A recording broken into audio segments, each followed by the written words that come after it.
And a good morning to everyone. I'm glad we were able to come together. It is noon Eastern Time. I have an image of the great Sean Connery up on my screen. If you have not yet been informed, he passed away.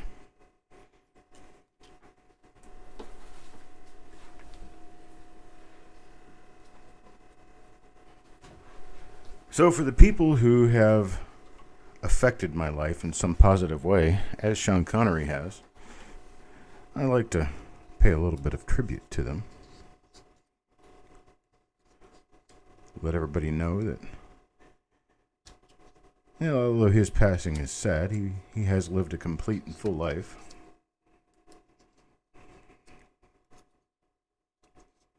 Entertained many millions of people during his lifetime. So I have to confess and come clean. I woke up this morning and was tired, pre-coffee. Came upstairs, started getting my show ready this morning, and I got it all ready to go.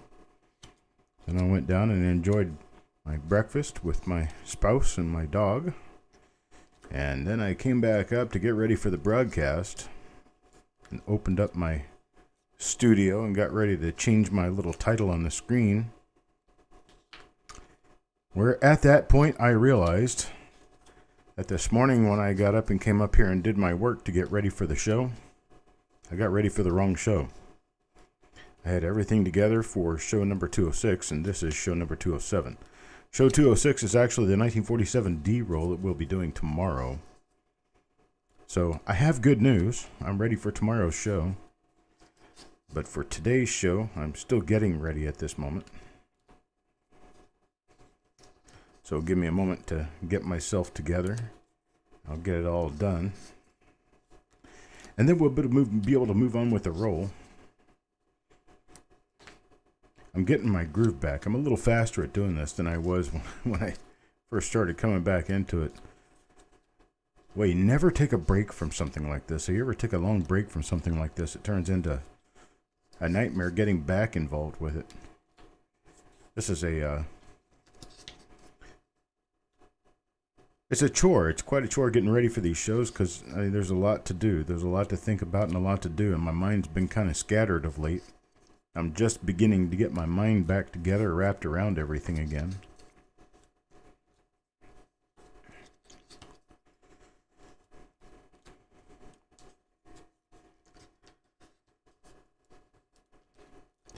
I think Sean Connery was 90 years old.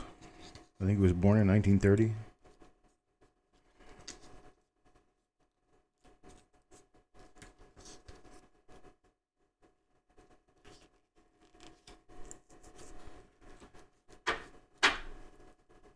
If I had to accomplish half of what he accomplished in his lifetime, I think he was knighted a number of years back by the Queen. So I think he is Sir Sean Connery.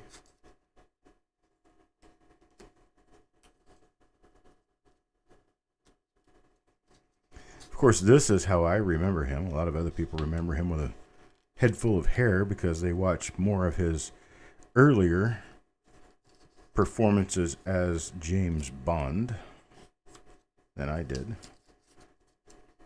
I mean, I saw some of his James Bond features, of course, but my greatest recollection of Sean Connery as an actor was during the Indiana Jones period where he played Indiana's father.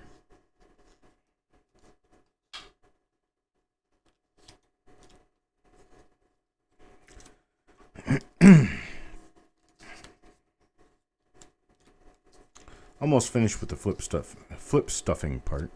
Let's talk about 1970S for a little while. 1970S is known to have a number of nice RPMs and double dies, more double dies than RPMs. Some of the double dies are quite major.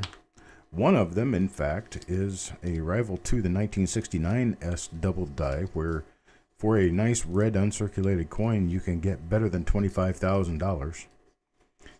There have been some of those found in rolls in the last I'm going to say 15 years, 15, maybe 20 years. Not many of them have ever been found, which is part of the reason why they are so valuable. They're also valuable because they are major. Very, very nice double dies, very easy to recognize. There's a large number of less major 1970S double dies. A number of them are quite easy to see if you know what you're looking for, but they're not exactly grandma double dies where you could hand it to your grandma and she could tell you what's wrong with it.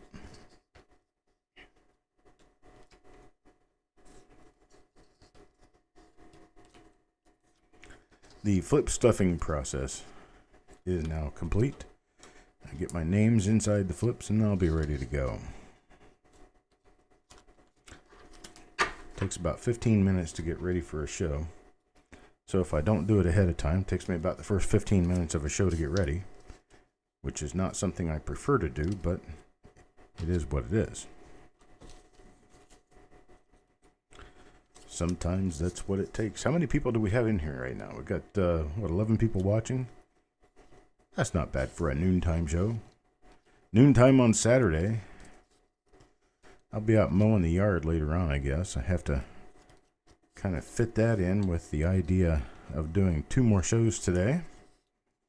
We got 2 more coming up today. We're going to be doing 208 and 209 today. 208 is a 1955 Philadelphia roll. And 209 is a 1945 Philadelphia roll. And then we'll do... What are we going to do? Actually, 210 has to come up, so we're going to have to do 206 and 210. 206 is the 47D roll, and 210 is the second 1955 D roll you guys hoodwinked me into doing Tuesday. And then I've got to relabel my ones for next week because I got those starting at 210. Whoops. I have a little bit of clerical work to do with these things, getting them all straightened out so that we know exactly what's going on. So we got more people in here now. Yo, man. Kelly Ray, Jeff Dunn, son of a silver stacker. How are you guys doing? Techstar. I accidentally prepped for the wrong show. I am now ready to do tomorrow morning's show, but I was not ready to do this morning's show, so I'm getting this morning's show ready now. That's why we haven't started into the roll already. There's a 1970S roll we're going to be doing today. Got a couple of new people involved in this roll, or a couple of people who haven't been around for a long time and have come back. Well, Chase is one of them. Chase is now involved in this roll, and he's never been into one of our rolls before. Go Wi-Fi hasn't been around for quite a while. Now he's back. Silver Nitrate, another one who hasn't been around for a little while. Hasn't been around since before I moved. Now he's here again. Very much welcome everyone back who has not been around for a while. And of course, I welcome back my regulars who are here every day, every week. Hello, Jeeps. How's Jeeping John doing today?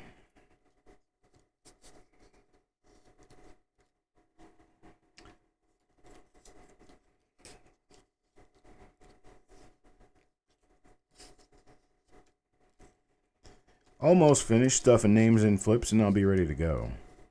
I have a feeling that we're going to have a decent roll today. I don't know why. I've got this certain feeling in my head. It just tells me that we're going to have a really good roll.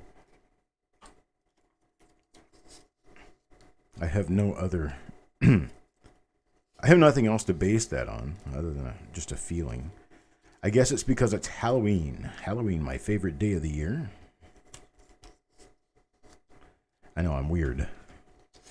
But I like Halloween more than I like pretty much any other day because, well, I think I've figured out exactly what it is and why it is. It's because blue is my favorite color and orange and blue are my favorite color combination. Orange and blue tends to be a Halloween color combination. If you go look at a color wheel, they are opposite each other on the color wheel. Blue being a primary color and orange being a secondary color.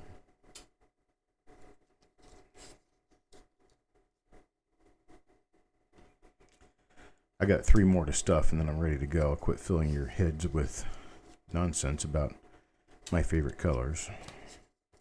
But I think that's what made, in part, what made Halloween a favorite of mine. I think another thing that made it a favorite of mine was used to be able to go out and grab a bunch of candy on Halloween. Of course, I don't do that part anymore, but I do feed little kids candy on Halloween, and it's really fun to do. Okay. Why is... Oh, it's not extended. That's part of the problem here. Let me get it extended down all the way. Get ready for the show the way it should be. There's that part. All right, let me get this out of the way. Okay, folks. Looks like we're ready to get going. Here is a set of 50 flips ready to go, and here's our roll ready to go. And as with every other show, I have to pry my roll open because this roll has never been opened, not since 1970 when it was wrapped. So I could have been less than 2 years old when this was wrapped up. If it was wrapped up before August 2nd of 1970, or actually August 1st. If it was unwrapped on August, or if it was wrapped on August 1st, it was wrapped on my 2nd birthday.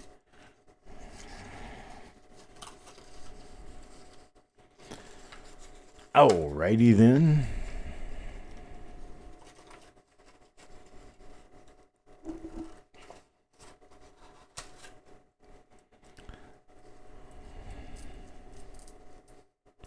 Okay, there we go. Coins out of the wrapper. And let's get started. Coin number 1. Coin number 1 is going to go to Mr. Worley. And here is coin number 1. Unfortunate, this one's got just a little bit of, I'm going to call it roll and burn. And it looks like we have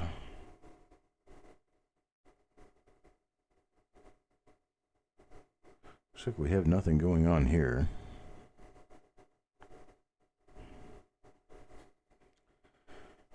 Not especially known for double die reverses, but we're going to check these anyway.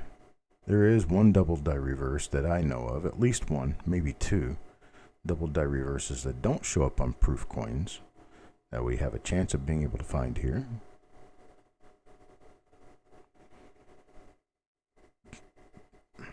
But nothing on this one.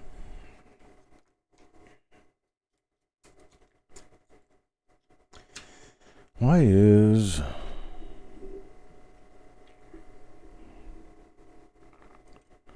There we go.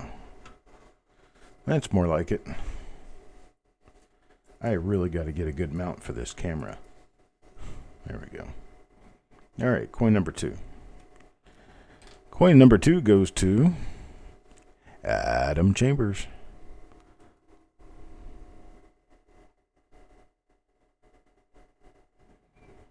We're looking for little bars above or below the 7. We're looking for little extra curls or curves above or below the 0. We're looking for repunched mint marks. We're looking for doubling in the motto. We're looking for bars above or below the L of Liberty.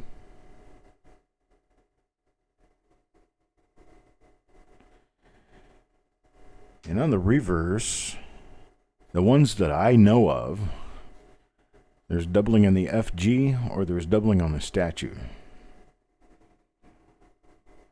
But we're going to continue to look everywhere on both sides of these coins because, well, that's how we find new stuff. That's how we figure out what we haven't seen before. Interesting die dent there, right at the rim below the NT of cent. Looks like it was over polished or something. All right. There's that. Here we go for coin number 3. Coin number 3 is going to go to Bill Betts. Yeah, Bill Betts will get this one.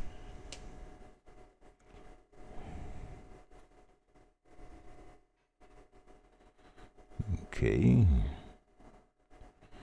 Not seeing anything on this one either. Looks like a little machine doubling on the inside of the 9. Extends over to the right side of the 1. That's just machine doubling though. So let's keep looking around the surface of the obverse for any other type of doubling that we can find.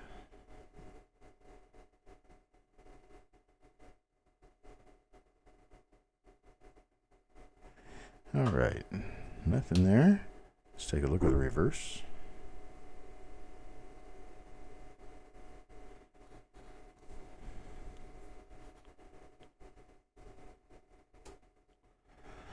Not seeing anything on the reverse either, unfortunately.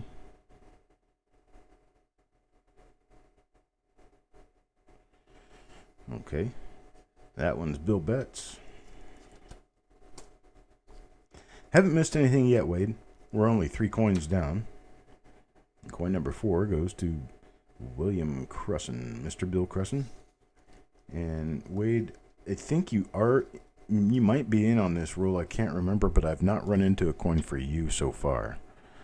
Of course, like I said, we're only 4 coins into it now. Lucky for you, I had to prep myself and get ready for the show. Okay, that mark below the 0 is a concentric die scratch. It does not have anything to do with doubling.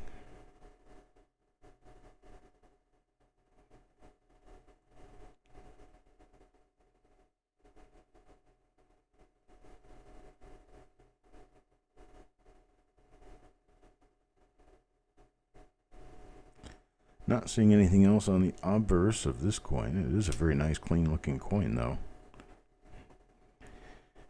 Very nice looking coin that does not have any doubling on it.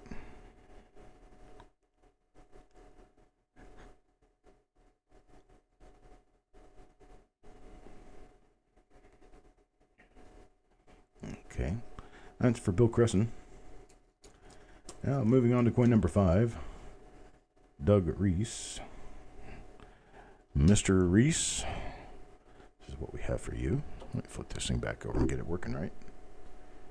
Hello. Okay, there we go. We got it. Looks like nothing here.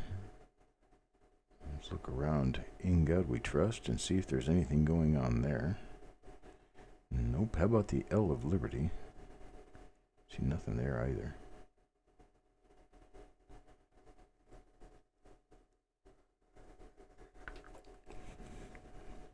Good morning, Mr. Crusson.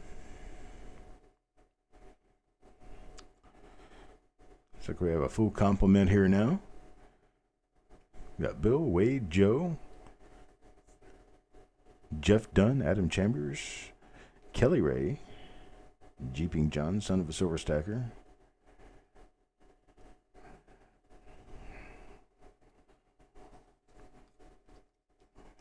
Got a number of people here. I guess it doesn't matter really when I run these shows. Someone's going to show up, right? Of course, this is Saturday, and in about a third of the country it's snowing, or cold enough to. And given that it's either snowing or cold enough to, that's machine doubling. Pretty heavy machine doubling, though. It's actually pretty nice looking, but that is machine doubling.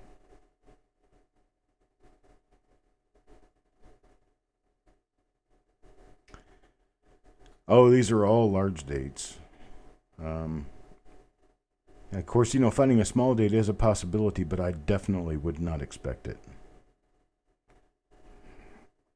Let's get this light rearranged here, make it a little bit easier to see everything. Here we go. Makes it just a little bit easier to see the details I need when my light is up high enough.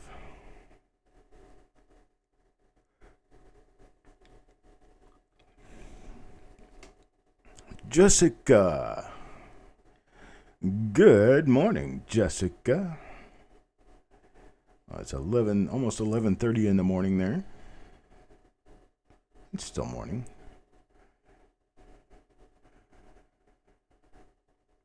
Of course, for about the first 3 hours after I get up, it's still morning. So here's what I did. I got up at 6 o'clock this morning, made coffee, promptly sat down on the couch with my coffee to watch the news, and fell asleep. How about that? I didn't wake up until 8:30. Again. Mr. Fletcher. Mr. Jim Fletcher, this is your coin.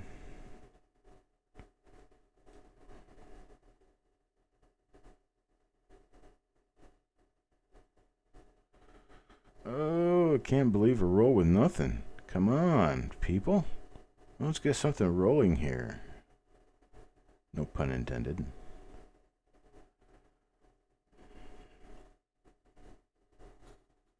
Let's get this party started.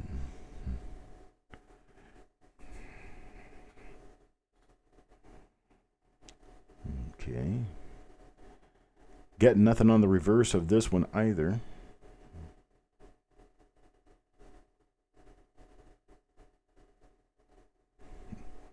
Kelly Ray needs a nap. Well, I could imagine that. Good gosh, if I didn't sleep any longer than that, I'd have to have a nap. I wouldn't be functional. Heck, it's hard enough functioning in my life with 6 or 7 hours of sleep. Alright, we got Mr. Fletcher again. Now, why are we upside down? Oh, we're upside down because I put his name in upside down. Hang on just a moment while my OCD corrects itself. There we go. Yeah, there you go, Mr. Fletcher. Is Mr. Fletcher even here? Because he's usually at these, but I don't guess he's here today. I haven't seen him yet. This is machine doubling again. Machine doubling runs very, very prevalent on coins dated from 1968 to 1972. You could tell this is machine doubling for sure because the doubling is flattened down to the field. You can see that it has very little relief. And there is also doubling related between the mint mark and the date, which is not possible on a real double die because the mint marks were placed into the dies after the date and everything was already created on the die, so they're not part of the same process. The only place where they are part of the same process is in the strike, which should automatically flag these to you as strike doubling or machine doubling.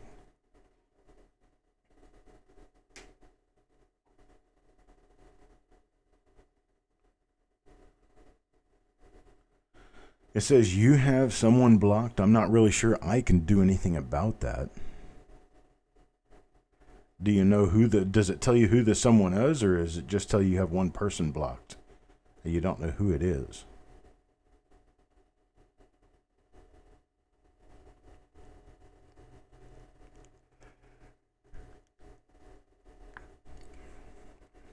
Because I'm not sure.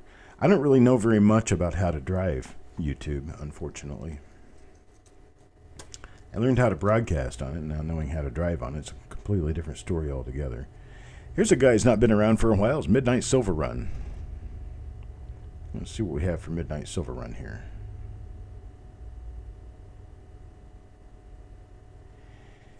Well, it looks like we got nothing. No doubling on this.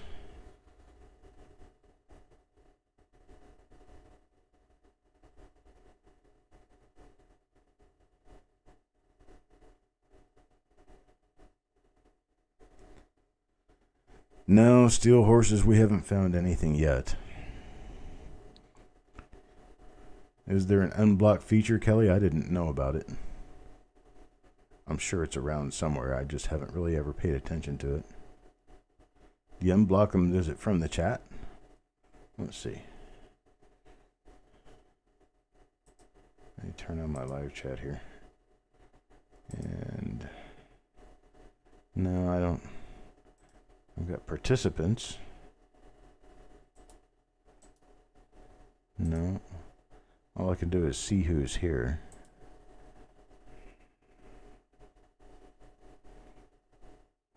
No, I don't have anything else. I don't see any way that I can unblock people. Google settings unblock. Oh, well, yeah, that is true because YouTube does belong to Google.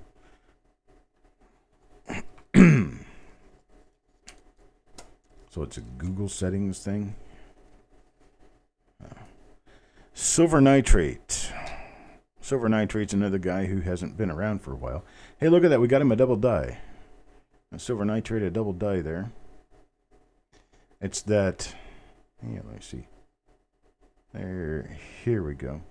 You can see doubling on the lower part of the 0. You can see doubling inside the 0. That's to the south. And then you can see a couple of little hooks on the bottom that kind of make up the rest of the 0. So this is going to be a double die for silver nitrate. I don't see if there's anything else related to it. I don't see anything related to it. It's just that one spot where you can see the doubling. Just on the 0. That's definitely a minor double die. So there we go. We didn't draw a blank. We've got one good coin out of the roll so far. Of course, we're only on coin number 10 out of 50, so we've only been 1/5 of the way through the roll.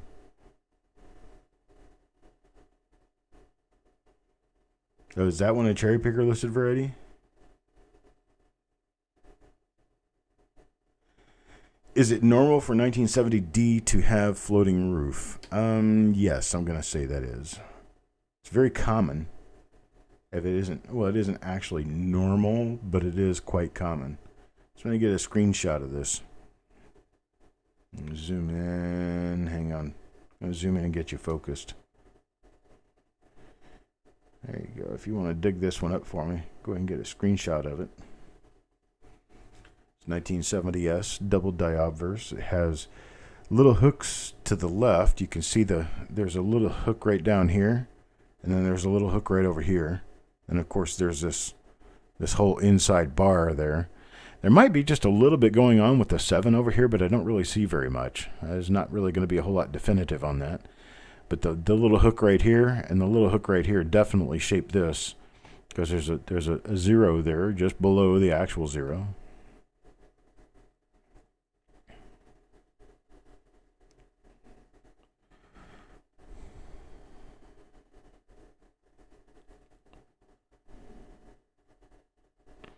I brought that out too much. Hang on just a second here. There we go. Good. Awesome. So this one will go in the holder for silver nitrate.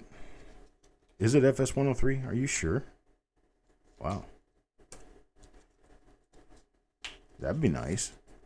Nice for sure. Now there are some other ones that are like that. So it's not the only die like that. Let's see what the next coin is. Well, we get nothing on this coin. I figured maybe we would end up with, like a good little pocket of die varieties. Kind of like you're digging in a mountain for gems. You'll run into a little pocket of good stuff. I guess maybe we don't have it that way. Unless you're talking about rolls and rolls and rolls of coins, where you run into a roll that's a good roll.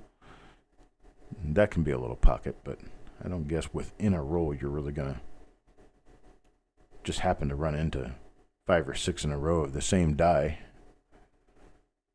Unless it was like a put-together roll and somebody noticed it, put them in there for later, and then forgot about them and end up selling the roll. Mr. Worley is up next. Mr. Worley with coin number 12. And this is coin number 12. Mr. Worley's got himself a double die as well. It's the same double die. Same double die again. Let's go ahead and get us a marker or two. Looks like we've got some die scratches running north and south in front of the face. Let's see if we have anything else that really shows us die identification for sure. Get a gouge or something that'll help us figure out specifically that we do definitely have the same die again. Okay, there's a little die scratch off the top of the T of trust up to the rim. It's off the very right end of the T, the first T. Go straight north to the rim. So here we have it. Now see on this one, I think I can see just a little bit of doubling underneath the 7. Not much there. But there is just a little bit. But this one's for Jim Worley. Let's see what we got on the other side real quick. See if we have anything fantastic to discuss. Don't really see anything yet. Generally not expecting much. A little bit of flaking. A little bit of lamination flaking along the upper rim. And that's about it for that. So let's go ahead and put this one in the holder and move on to the next coin. And see what we have here. Coin number... Oops. Get this back straight. Stupid thumb. There's coin number 13. Joe McBride. And what does Joe get? Well, I guess it's better than a sharp stick in the eye. But it's not a double die.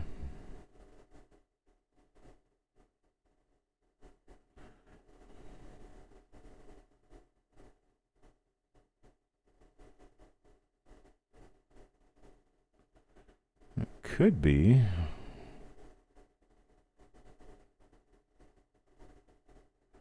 So I'm wondering if it might be a bar L, but it looks like I'm getting close. I don't think, no, that's not a bar L. That's actually a little pit. I thought it might be something sticking out, but it's not. It's just a little pit below the L.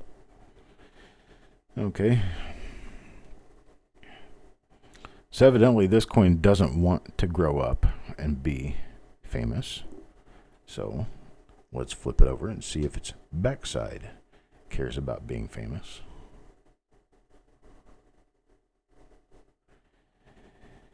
And unfortunately, we have a very underperforming coin for Mr. McBride.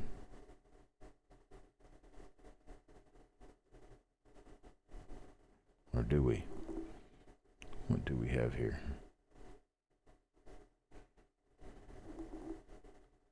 Oh, very normal coin. Unfortunately so. Let's go to coin number 14 now. Coin number 14 will go to Bill Betts.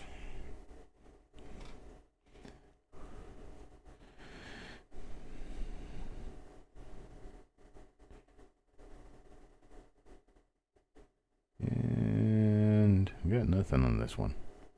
And nothing on this one either. You can see right above the 7, there's this odd line that makes a shape going up. I'll tell you what that is. In fact, I can point to it. Right there, there, and all of this right here, and then it comes down here like this. That's the edge of the memorial building die clash. Here's your first column. There's your bay right there. Here's your second bay right here. Let's see if we move around, if we see this any better. This could actually be a pretty nice die clash. I like this, it isn't showing up very well. Let's flip it back around this way and see if it shows in this field any better. Not really. You know, it's at least a decent die clash because I was able to see it in that one position. Yeah, see, you can see that left edge, or it's actually the right edge of the memorial building right there. I'm not capturing any of the lettering.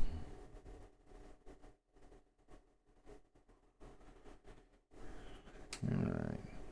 Let's flip it over and take a look at the other side and see what happened over there. Yeah.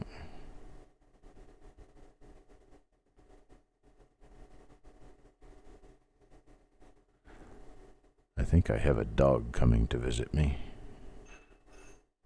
Just maybe. Oh, nothing there. Let's take a look at it like this. Let's see. Let's see if anything, if I can figure out where I am here. Everything's backwards. I'm not going to get this camera to focus on it. Nope, that's completely useless. I can see a little bit of a clash there. There's no doubling on the coin, but there is a little bit of a clash. Hello, sissy. Glad you got to listen in. Let's see if we can figure out where I am here. Everything's backwards. I'm not going to get this camera to focus on it. Nope, that's completely useless. I can see a little bit of a clash there. There's no doubling on the coin, but there is a little bit of a clash. Hello, sissy. Glad you got to listen in. We do have a clash on coin number 14. Here's coin number 15. This one goes to Shantanu Singh. And we've been able to locate one double die in this roll so far. One double die 2 different times. Get my... See, where is... Now, see, if I didn't want my loop, it would be all over me. But when I want my loop, I can't find it.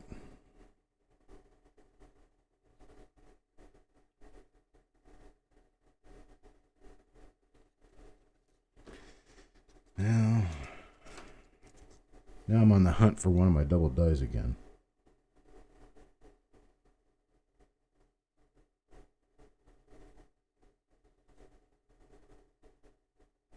There it is. I knew I had 2 of those. There we go. Okay. Well, this one doesn't seem to have anything in or near the date. Let's take a look at the rest of the design and see what happened. Got pretty much just a normal strike by a normal design. Looks like another one of those boring times that the mint did its job properly. Have to hate it when that happens.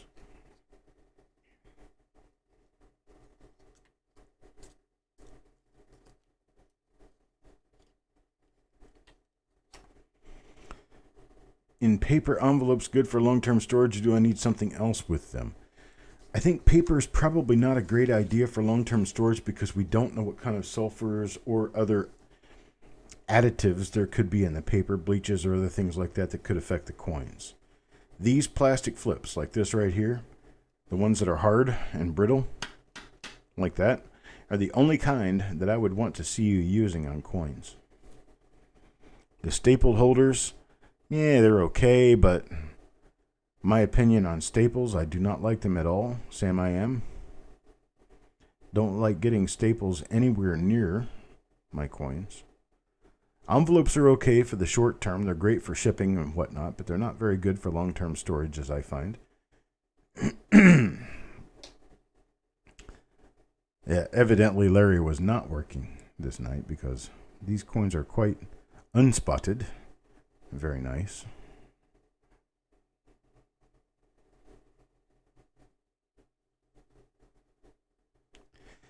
Well, some staples rust. These days, son of a silver stacker, most staples don't rust. But yes, I understand. Some staples do rust. It depends on what you buy, how cheap you buy them, or whatever. And you could end up with rust on your coins if they're stored in a place where it's moist. Your first problem is storing coins in a place where it's moist. You don't want to do that with any coins. Here's another one of our double dies. This one's actually apparently looks like it's different. No, maybe it is the same one. Yeah, it is. Same one again.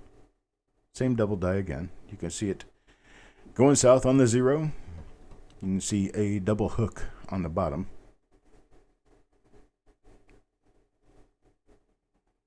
Same double die we've been finding so far. This one's going to go to Chase in his very first roll, very first attempt. He gets a 1970S double die. How's that sound? Let's take a look at the other side here, see what we've got.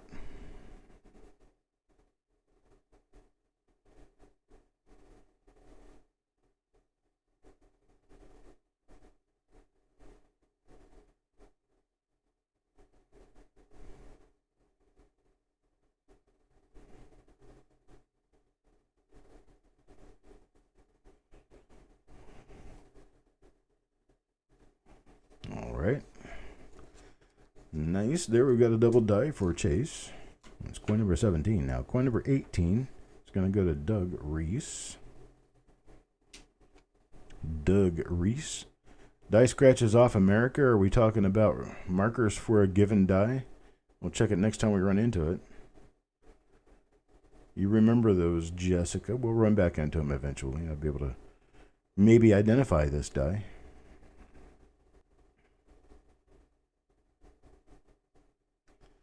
Something just tells me it's not the FS listed one, though. That's just my own gut. The instinct of a penny whisperer.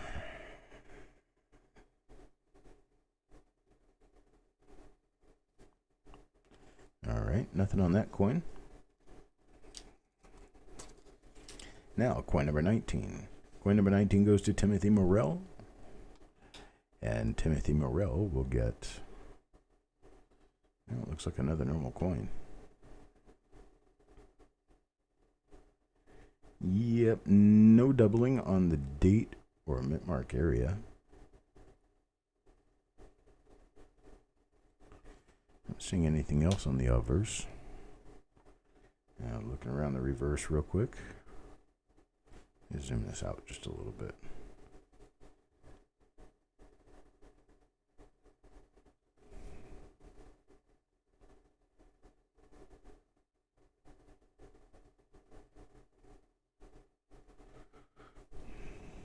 Okay. Nothing there. That's coin number 19. Now for coin number 20. Adam Chambers. And now. Coin number 20. Adam. Chambers. Well, and we've got a little bit of machine doubling again for this particular coin.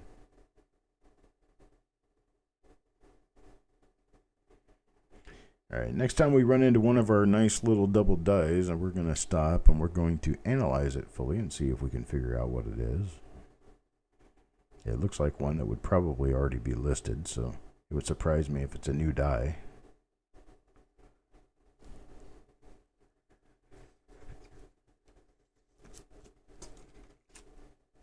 Been a lot of study in those 1970 S's. This one's for Bill Crescent. Let's see what Bill Crescent gets. Okay. Well, this one's not one of the double dies that we've been looking at. Wow, look at those gouges. Man, those are huge.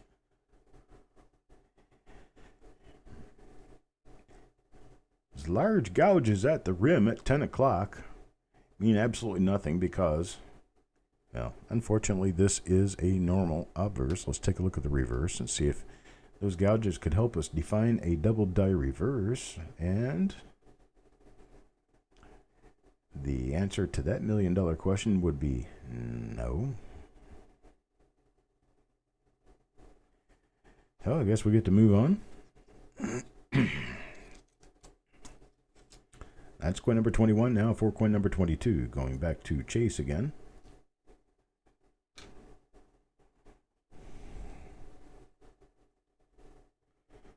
And moving back to Chase, you find a die that's got a bunch of fuzzy stuff up above the zero. This one's not one of the double dies.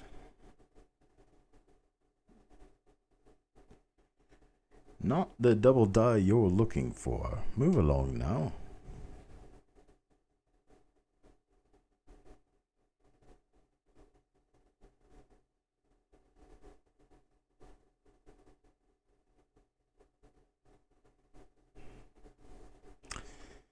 All right, nothing there. I will have to report that I did see Jeepers Creepers last night. It was okay. Wasn't quite what I was looking for, but it was entertaining nonetheless. I was looking for something probably more of a thriller suspense type thing. Something that, instead of knowing what the monster is chasing people, it's one of those things where there's something mysterious chasing people and nobody knows what it is until close to the end of the movie. Hello, Scott Hall. We are having a good day. Good find. Well, we've been finding a particular double die in this roll. A relatively minor double die. We found a few examples of it so far. Mostly just shows on the zero of the date.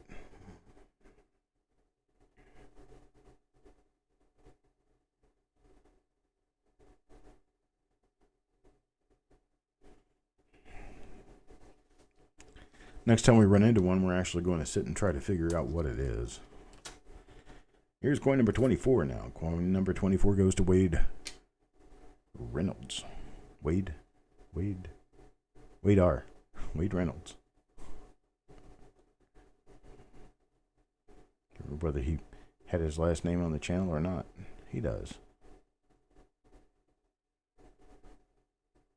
Oh, there's a nifty looking die scratch running right through the D of God. But this coin doesn't have any hub doubling on it, unfortunately. There we go. So let me flip it over to the reverse side. See if anything happens to be over there. And nothing I see, unfortunately.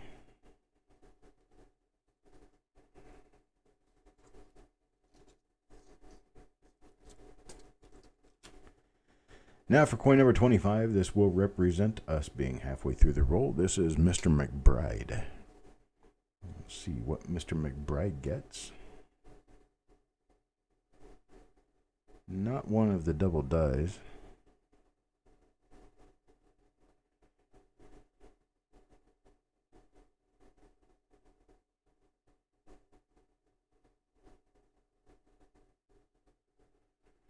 Well, nothing on the obverse side. Let's take a look at the reverse side now. This is arguably the reverse or the reverse. I don't know which one you want to call it.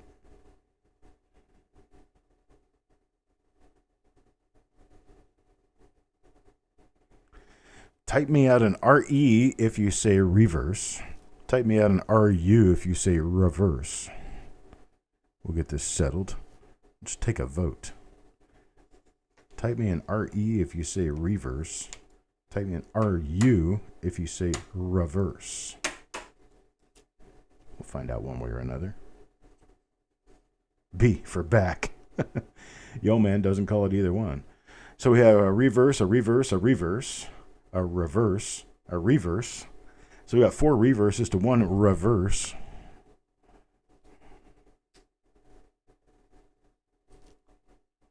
Don't even know unless you hear yourself say, well, Jessica, we already know you can't say obverse, so.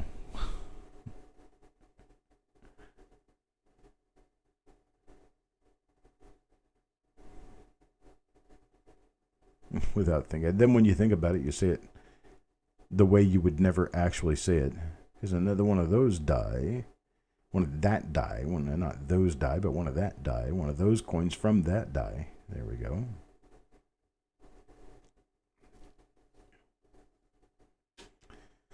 Well, let's see. We got another reverse. So we've got 5 reverses to 1 reverse.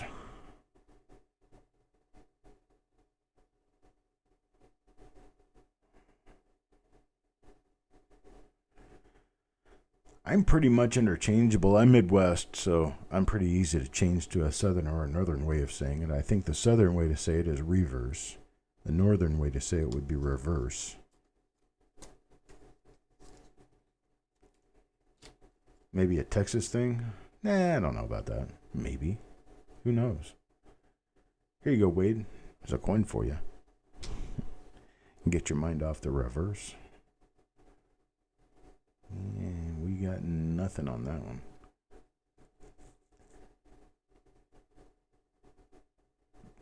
We getting skunked by this one. Yep, this year coin ain't got nothing on it. I don't know. I don't do very good with Texas. Not much of a Texas accent person. I get a couple of them pretty close. Just depends.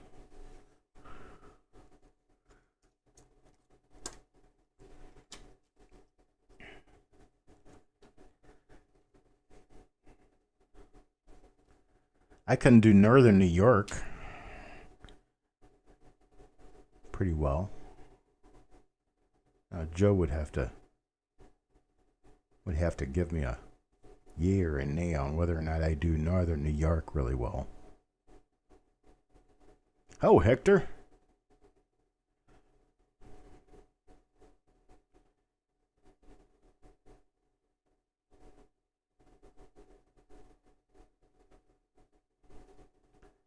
I guess my northern New York needs work. You know, the people that say care.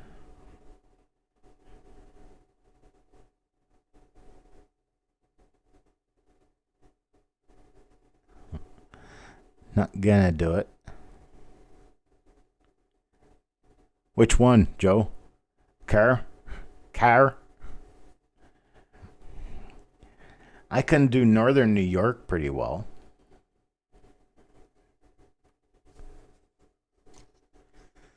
Well, yeah, you're central New York, but it's northern New York if it's anything above the city.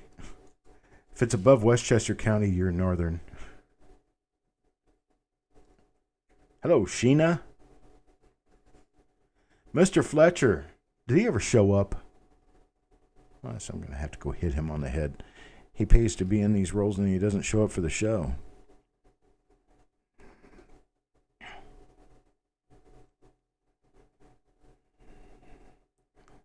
Once I get my system all set up the way I want it to be set up, you guys are going to get a reminder email about an hour before any show that you are involved in, so that you'll have an hour to get to your phone or wherever you're going to go and get set up.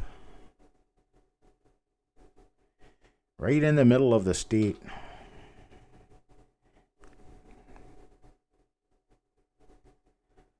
Now, I don't think they say coffee. Coffee is a southern thing. In northern New York, they say coffee or caffee.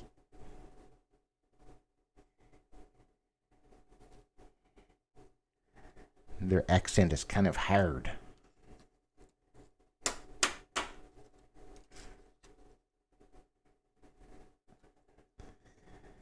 Probably my best, other than normal, accent would be Mid-South, Memphis, Tennessee area. It's kind of where I grew up, so I know a lot about their accent.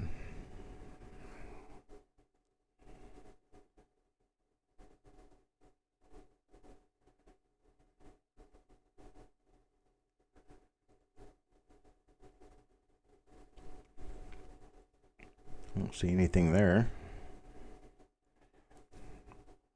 I think I'm going to work on following a little bit of a dream, too. So when I was little, I was always enthralled with the people who could talk really fast. Those people who could only spit out a lot in a little bit of time. And here I am now, auctioning coins weekly. So I'm going to make an attempt to actually become more of an auctioneer. More of a real live type auctioneer. But of course I'm going to be the type that is not the annoying type. Here's Adam Chambers again. What is going on with my stupid camera here? Hang on a second. Let's get this fixed once and for all.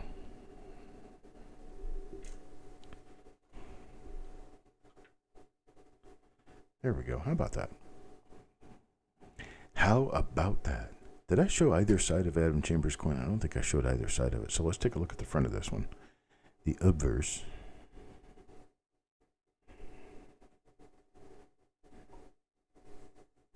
Coffee? Coffee? Coffee? Coffee? Coffee.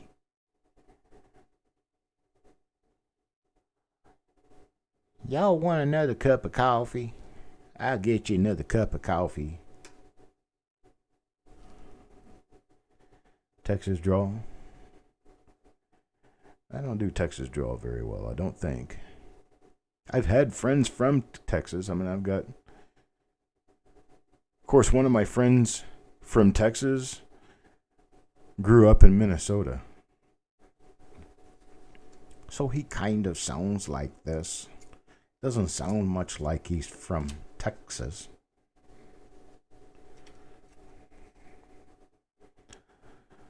There's one for Son of a Silver Stacker. What does Son of a Silver Stacker get? Well, it's not a double die on the date anyway. Not an RPM. It does appear to be a different die than what we've seen so far, because I don't remember these die scratches running through the date so far. But we are 32 coins into the roll. 32 coins into the roll usually means that you've seen most of the dice available to that roll so far. So we may have seen this one before. I'm just not quite remembering it because, well, it's not doubled, so I'm not very highly paying attention to the ones that aren't doubled. Yeah, well, we've been through the whole coffee and soda and Coke and stuff like that thing. I grew up in a place called Memphis, Tennessee. Where I grew up in Memphis, Tennessee, everybody said, give me a Coke. What kind do you want? Oh, Dr. Pepper, please. What you want? You want Coke? What kind you want? No, give me an RC. So everything was a Coke. Then you broke it down by brand. What would you like? A Coke? What kind? How about a Mountain Dew? Okay.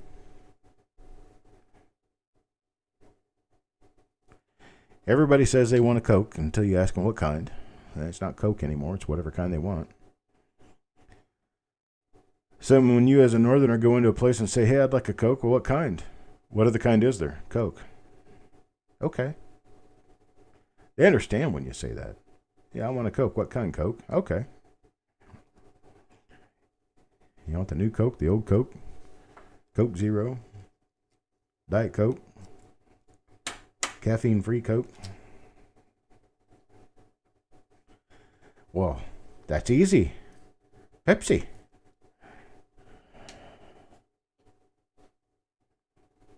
If anybody remembers that old commercial, they're probably about as old as I am. That commercial came out in the, I guess it was in the 80s at some point.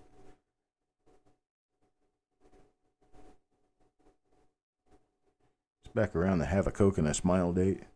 It's back when Pepsi was gaining a lot of ground against Coke because Coke came out with their new formula. I think they released that new formula in either 83 or 84. And then, of course, shortly after that, people decided they didn't like it. They didn't want to drink it. So they came out with Coca-Cola Classic. Sody Pop. Yeah, I didn't call it I don't know. I don't remember calling it a Coke when I was in my grandparents' place. My grandparents' place was a resort lodge on the lake, and they ran the place. And there was a freezer in the main office that had all kinds of goodies. There's a fridge next to the freezer that had all kinds of soda. And then they also had one of those machines that cost 15 cents. You put 15 cents in, you got yourself out a 16-ounce bottle. And I used to drink out of that machine. They had knee-high grape. I love my knee-high grape. They also had knee-high orange. I didn't like it nearly as much. My sister would get the orange, and then she wouldn't drink it all. My mother would give it to me. What do you want me to do with this? Let me finish the good stuff first, and then I'll drink that crap. Don't want to blend them. Ooh, yuck. Blending the taste of grape soda and orange soda? Yuck. Well, hello, Shannon. Finding any goodies? Yes, we have been finding some goodies, but the goodies we've been finding are rather sparsely distributed through the roll, but we are finding a double die with doubling on the zero of the date. Here's another coin for Chase. Chase's last coin in the roll right here. He got one of the double dies a little bit earlier on.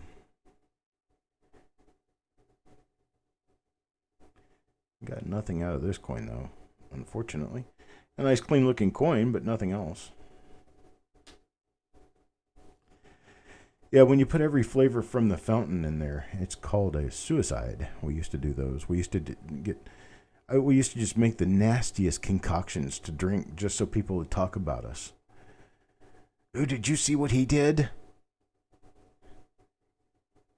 Yuck, that's gross. Girls will be talking to each other like, I wouldn't kiss him with your lips. But you put in a little bit of Coke, a little bit of 7-Up, a little bit of Dr. Pepper, a little bit of orange, a little bit of grape, a little bit of salt and pepper. Mix it all up and drink it. It's called a suicide.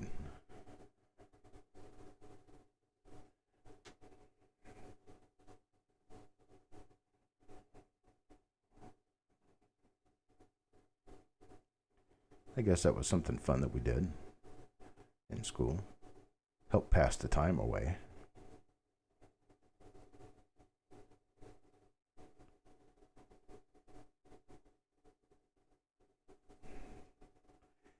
It's really not all that bad, yo, man. Still sweet, any way you look at it, even though it's got salt and pepper in it. We didn't put a whole lot of salt or pepper in it, unless we're making it for our friends. All right, here's silver nitrate. Silver nitrate's going to get one of the double dyes that we've been finding in this roll. For the folks who have showed up a little bit later, I'm going to show you what this looks like. You got doubling on the inside of the 0, and you got a couple of horns on the bottom of the 0 that make up doubling on the bottom of the 0. Now, let's get into figuring out what this is. Jessica, you told me that there was something about the America. What were we talking about around America? Let's take a look at the mint mark positioning. Get this cranked around so that it's straight up and down, as it should be. Die scratch is coming off America. Coming off America, going in what direction?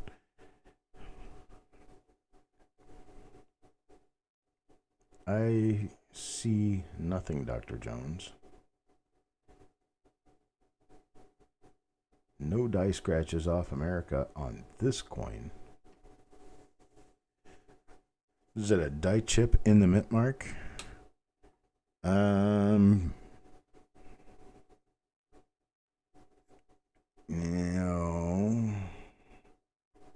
I don't know yet. Hang on. Let me get my fingers working right. Not a die chip. I don't think that's a die. It could be a die chip, but I don't think it is. There's no other die chips in that area.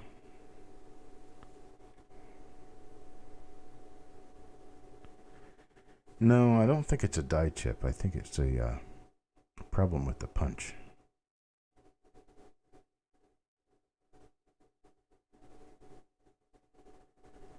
Yes, this is the double die that we've been finding, Scott. Your sound was turned off? Well, I guess that's one thing that could be said about me. Definitely turn people's sound off. There's just a little bit of doubling you can see inside the lower part of the 7, just underneath the horizontal. So I think this right up here is just a little bit of doubling, but you can definitely see it here. You can definitely see it right here and over here.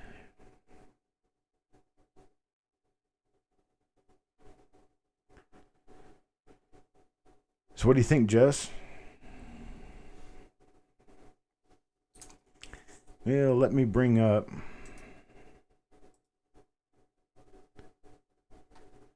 the copper coins. Let me see what I can find.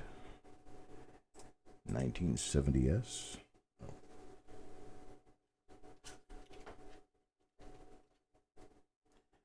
1970 San Francisco double die obverse. Let's see here. Well, it's not number 7, that's for sure. Not number 8. And some chance it could be number 9, but it looks more like number 10. I'm thinking number 10. Let's get number 10 out. Yeah, it's got the same marks, a lot of the same areas. So if you look at the markers for number 10, you're going to see this. And that's what I'm going to go look for right now. You're going to see a die dot underneath the E of Liberty. What do you know? It's number 10. That's what it is. Die number 10. DDO number 10, 10, 10. Okay, yeah, and it also has the same filled appearance to the mint mark. You've got a die scratch on the temple, on the eye temple. Come on, there it is, right there. Die scratch on the temple. Got a little squiggly worm in the head. Yep, There's your little squiggly worm right there. I don't know exactly what causes these things, but it is on the die, and it does repeat itself from coin to coin to coin. So you've definitely got that. So definitely number 10.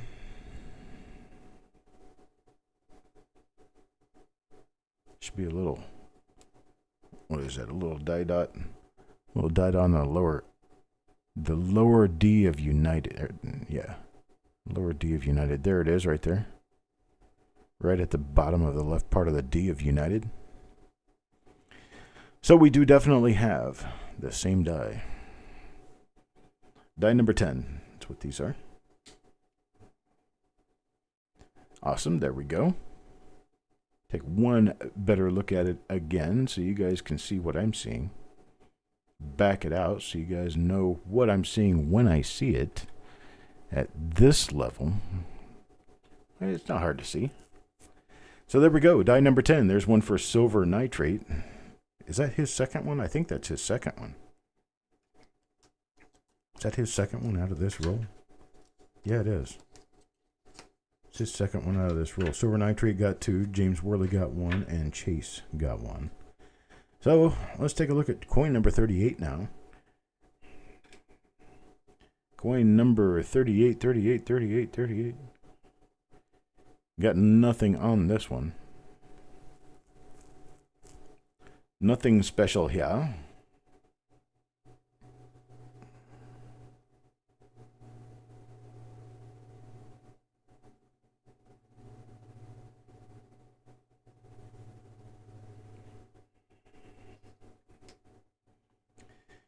JJ is the queen of attribution, which is why I step aside and let her do her thing, because she has actually been able to correct me on occasion, which I am more than happy to allow that to happen. Attributing die varieties gives me a headache sometimes. As somebody who likes doing it more than I do, I let them step right in. Step right in, I'm telling you.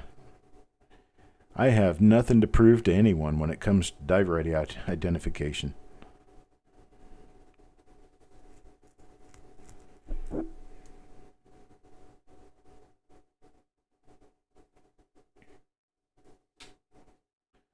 Well, let's see.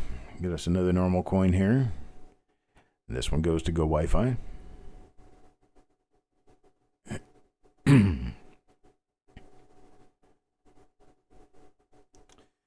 So yeah, that little childhood dream that I was going to chase, I'm actually going to watch some of the videos on how to do auctioneer talk.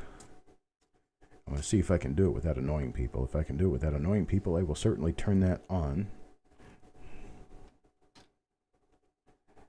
Then I'll practice up and see if I need to get a license or something to actually be an auctioneer. And then take my hand at doing actual auctioneering someplace like one of the estate auctions or something like that around here. See if I can throw my hat in the ring and do some real auctioneering. I think that would be fun. Little guy wearing the necklace thing, you know, with the microphone around your neck, going around to a bunch of banquet tables set up outside of an old house, estate auction. Pile of wire coat hangers over lot number Y224, Y224.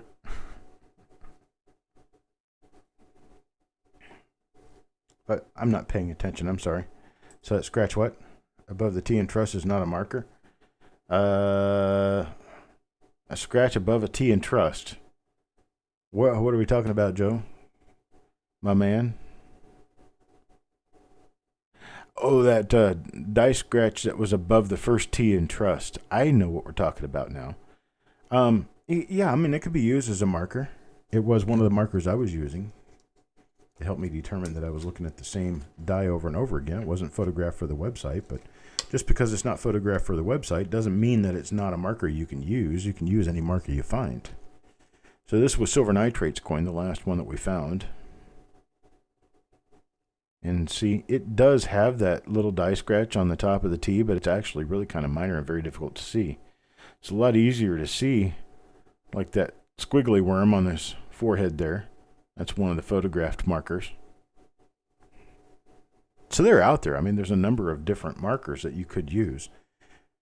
Just because a marker is not published, if you're going through like an original roll of coins, and you find a marker that helps you identify one coin to the next that is an RPM or a double die, by all means use that marker. And in fact, if you use that marker and you're absolutely certain that that marker is one that you think lasted a while on the die and that you think it should be used, contact me, let me know. If I've got a coin, I'll photograph that section and add it to the markers. I want to make our marker information as good as it can be, short of describing every millimeter of the coin. Because you get too many markers, and it starts to confuse people. Because then people expect that all of the markers have to be present on their coin, and that's also not true. If I can find 2 published markers on a die that I think matches another die that's been listed, that convinces me. All I need is a couple of markers. I don't need all 8 of them that they listed. Here's Joe McBride again. And Joe McBride is going to get... What's this guy? No, not a double die.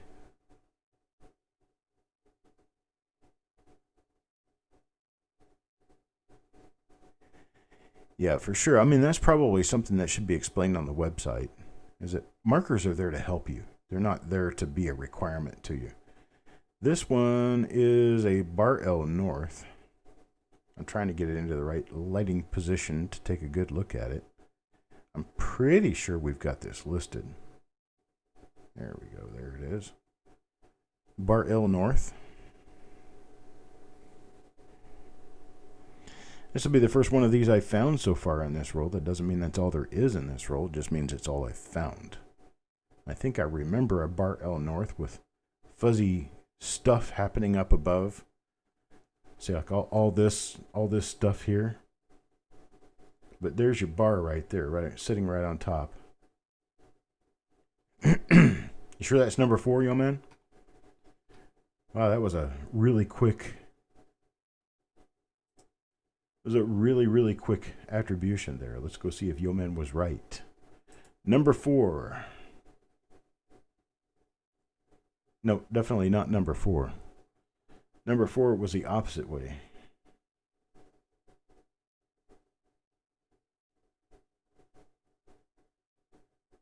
Let's see. It's not number 11. And I think I remember seeing this one listed at one point. If it's not, then we'll end up getting it listed. Here it is, number 36. Number 36, I do believe, could be. Do I have a die dot below the R of Liberty? I do. It's number 36. So it's DDO number 36. Let's see if we have a little squiggly mark over next to the Y. We do. Definitely number 36. See if there's an east and west die scratch to the east of the S mint mark. There it is right there. Centered in your screen. Definitely the same die.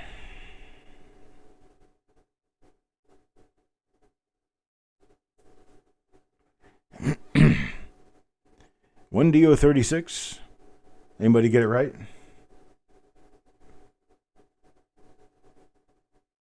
Of course, Jessica did.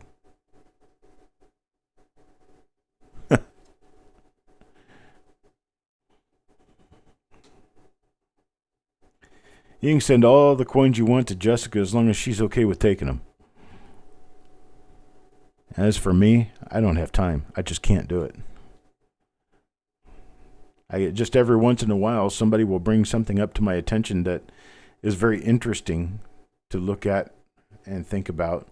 So I have them send me a coin. I look at it, I photograph it, I get it added in.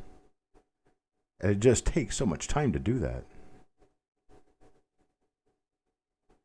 All right, Joseph, there you have a nice example of die number 36. Now I have to go back through the roll again and make sure I didn't miss any of them with other people. It is very possible that I did. Deanne. Deanne is next. What does Deanne get here? Hey. Hey.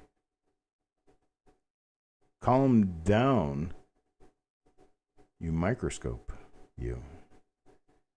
Silly microscope, you. All right, Deanne got nothing on the obverse here. I like your coin, Kelly Ray. I probably will like your coin. I like all coins.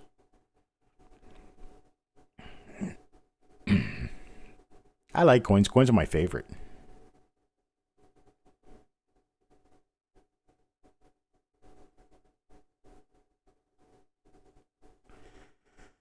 Okay, Deanne didn't get anything in this particular coin here. That's coin number 43 now. And we're going to be looking at coin number 44. I'm going to be looking at coin number 44 for Go Wi-Fi. Here's the coin. What do we have? A case of machine doubling here. Looks very similar to our double die, but it isn't a double die. This one is machine doubling.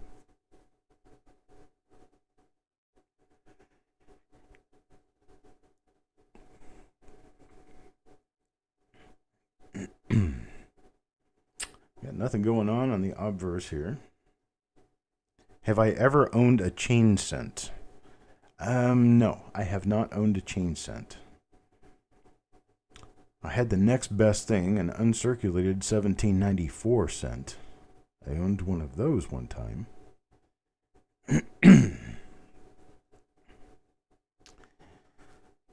I've had half cents, 1796 half cent I owned one time.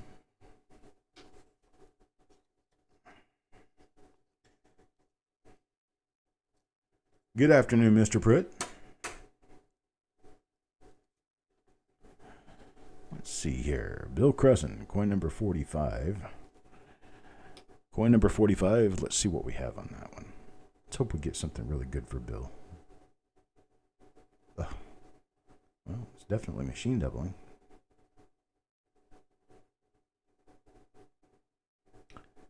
Oh, just machine doubling, it looks like. Nothing great or important.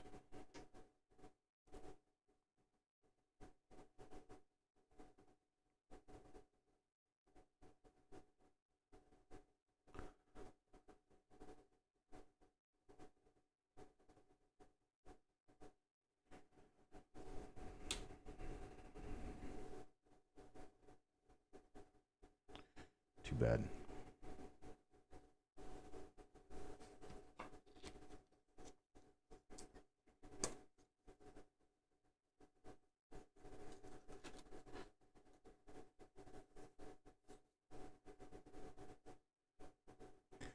All right, number 46. Midnight Silver Run. Guy who used to be involved in these quite often has fallen off the map for a while, and now he's back. Let's see if we can get anything good for him. I don't see anything there. Come on, camera. Stop acting up. Nothing on that side. Let's flip it over and take a look at the reverse and see what we get on the reverse for Mr. Midnight Silver Run. And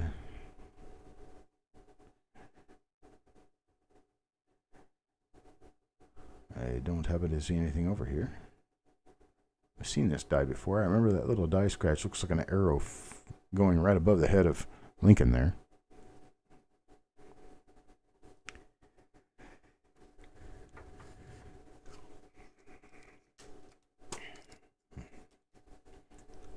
All right, number 47, silver nitrate again. We got 4 coins left. This is one of those 4. See if we can drum up some real quick double dies here. I'd love to see all 4 of them be double dies in one form or fashion. This one does have a little bit of machine doubling on the tops of the letters, but that's all it is, machine doubling.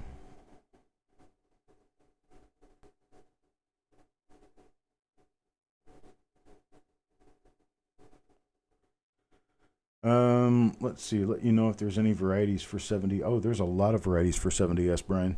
There's a ton of them. I did describe it back in the beginning of the video, but I'll let you know again. There are a large number of double die obverses, most of them showing the date. A lot of them are little bars above the 7. Other ones showing the 0. This one that we've been finding here shows in the 0. There's also bar L's, meaning that there is extra pieces of L above or below the normal L in the design. And this one, there is 1 bar L that we found so far. 1 DO number 36. There's a lot of repunch mint marks in 1970S.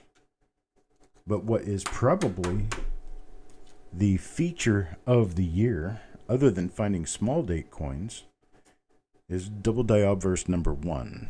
You find double die obverse number 1 in a bright red shiny coin like these, you're looking at a coin worth tens of thousands of dollars.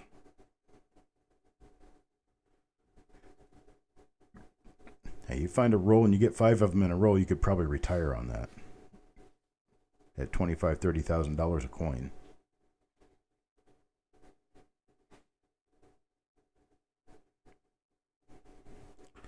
All it takes is one good roll. All it takes. It's been found before. It's been done. Last time I've heard about it was in 2007 in Michigan, I believe. It was in Coin World. Yes, I remember stupid stuff like that. Why wouldn't I? Coin number 49 goes to Shantanu Singh. Let's see what Shantanu gets here. Not going to have it as a date double die. Let's check over at the L and see if there's anything on the L. Probably not, and no. Probably not. There is not. And we take a look around. In God we trust. I find nothing additionally there.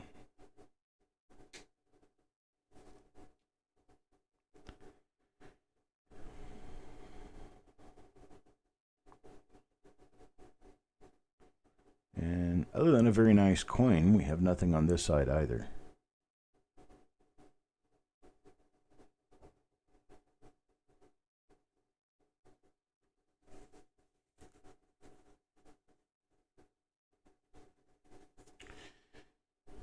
All right. That's for Shantanu Singh. Now for the last coin in the roll, we've got coin number 50 here. This one goes to Tim Morrell. And Tim Morrell's coin is same die we just looked at. I know the swaying little die scratches up above the date. Those little guys up there. Same ones we saw before. So there's not going to be anything on the obverse of this coin. So unfortunately, we've only found the 1 die number 36. But that doesn't mean that we won't find another one. That just means we haven't found another one. We can sit and chit-chat while I go back through and check the rest of the roll. I'll be checking them with my loop, and I'll pull out any right off immediately that show up as being die number 36. So I'll start that little process right now. I'll stack up all these quote-unquote normal coins here and just go through them one by one. No. No. Generally, I'll notice something like this. If it's there, I'll notice it. But I do make mistakes once in a while. Sometimes my mistake is thinking I made a mistake.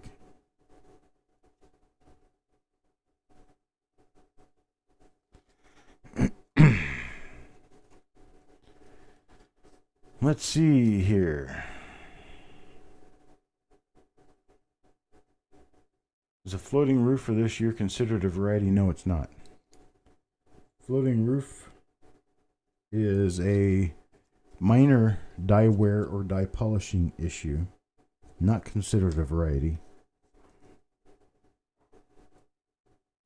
A variety, technically, is when they change part of the design on purpose, but they didn't do it for you to notice. They did it to help dye flow, to help with problem with cracking, dyes cracking, weakness in design, things like that. That's what they do it for. They change a large date to a small date, or a small date to a large date, or they move a letter around a little bit, or they change a font. Sometimes it's done on their, well, in their case, it's done quite by accident, but it's actually an on-purpose move by someone at the mint. And we happen to notice them and collect them. So that's not what a floating roof would be at all. Then you have dye variety. Dye variety is some sort of doubling that's created on the dye by the process of making the dye or adding the mint mark to the dye. Well, that's not what a floating roof would be either, because it doesn't have anything to do with doubling. So your next thing would be an error. An error would be something notably different about any given coin because of something on the die or something on the coin itself created during the planchet making process, the die making process, or the striking process. Well, if you really want to stretch beyond what would be normal, I guess you could possibly classify this as an error, the floating roof idea. But because it's within normal mint tolerance to have that little part of the design missing, even if the mint noticed that the roof was detached because of dye wear or polishing, they would leave it be and let it continue minting coins because it's in no way going to create an issue with the coins or the die. So because it's within normal mint tolerance of what they would expect a die to do, it kind of falls out of the category of being an error. So you don't have a variety, you don't have a die variety, and you really don't have an error. So the last thing that you can consider it is just normal.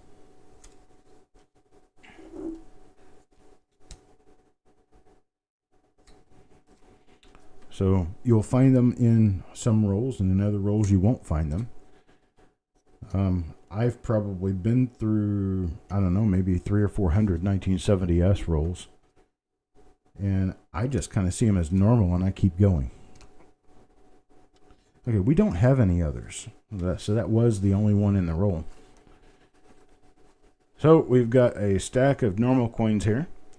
We've got one single die number 36 that belongs to Joe McBride, coin number 42.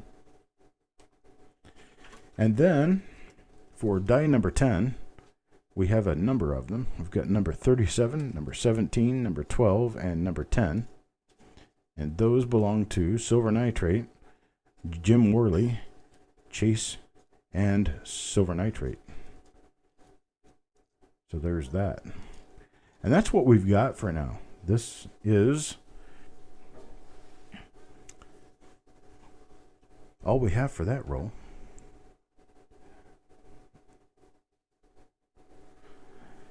Do you have any other questions? Any other comments? Anything anybody want to say?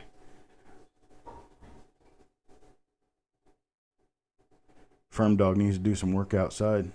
Yeah, I do too, actually. I need to go pick up a bunch of sticks that blew out of the trees yesterday and get the yard mowed. God, nobody else? I'm on live chat and I haven't seen anything since Bill said yes, they are on the 1969 and 1970. Well, thank you, Joe. Thank you for showing up, buddy. I appreciate it.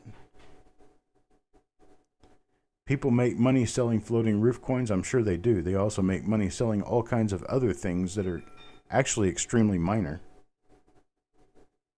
and extremely, well, common.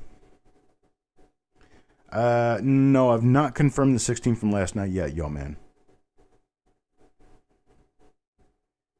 All right, Bill, I appreciate it. And Brian, I do appreciate it too. Thank you for the comment. And folks, I think I'm going to go ahead and get going. I've got another reveal coming up. Let's see, when do I have my next reveal coming up? 2:30, I believe it is. 2:30 or 3 o'clock. That's about an hour from now. So I'll let you guys go, and I'll come back and get that next reveal going soon enough. You guys have a good afternoon. If I don't see you before then, I'll talk to you later.